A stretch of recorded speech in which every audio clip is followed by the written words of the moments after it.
Hi, Alex. How are you? I'm good. How are you? I'm good. I have a couple of questions to ask you regarding chronic warrior coaching and your Yeah. experience. To start off, what is your diagnosis? And tell me a little bit about yourself. So I have hypermobile Ehlers-Danlos syndrome, and I have all the fun stuff that goes with that, gastroparesis, POTS, MCAS. So that's fun.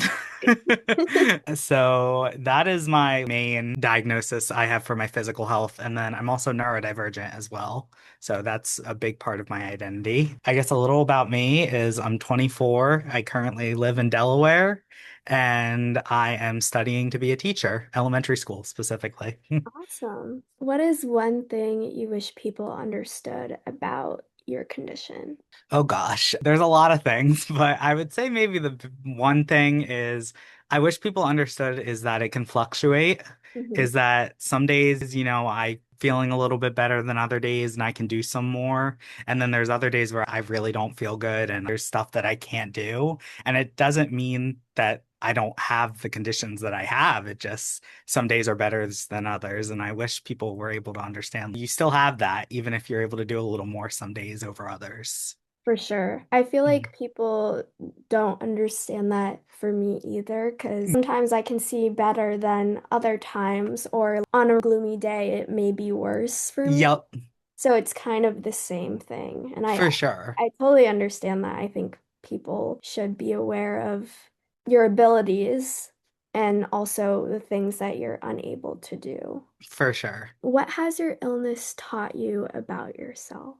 Oh gosh, a lot of patience. I think I've definitely learned to be kinder to myself. I am someone who really pushes myself very hard to accomplish the things I want to accomplish. And I've had to learn to take a step back and say, hey, if I need to rest, there's no shame in that. It's okay. And so it definitely, I think, has taught me patience and I want to say acceptance as well, is I am so much more understanding, I think, of other people who are disabled or have chronic illness because I understand what it's like. And I'm much more willing to accommodate people, especially in education, I've noticed, which Right. is kind of scary that there's not a ton of teachers that are willing to do accommodations, but I definitely have noticed that with my students, I'm much more willing to be like, okay, what can I do to accommodate you? Right. And that's so important too for school and education and especially for younger kids For sure. who don't really know how to advocate for themselves. Yep. What advice would you give someone newly diagnosed? I would say to anyone newly diagnosed is it's not the end of the world. When I was first diagnosed, I got very depressed and fell down a whole spiral and I was like, my whole life is over and I'm never going to be able to do anything now and I have this progressive condition that's getting worse and I really realized that you can still do all the things that you want to do. It just might look a little different than what you originally anticipated.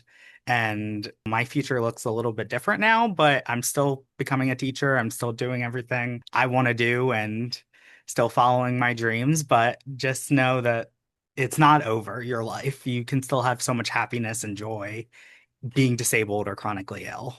Totally. That kind of segues into the next one. And the last question that I have for you is what brings you joy outside of your health?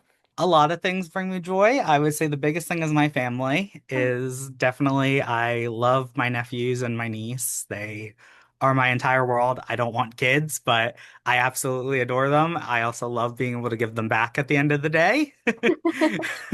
That brings me joy. I really like video games. I love to read.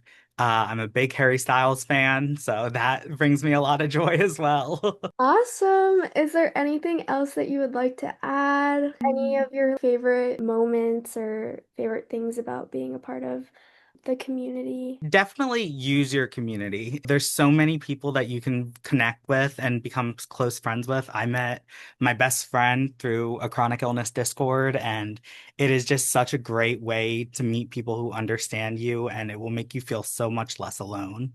So I would say that's my biggest thing for anyone out there who might be newly diagnosed or anything like that is find your community. Thank you, Alex. Yeah, of course.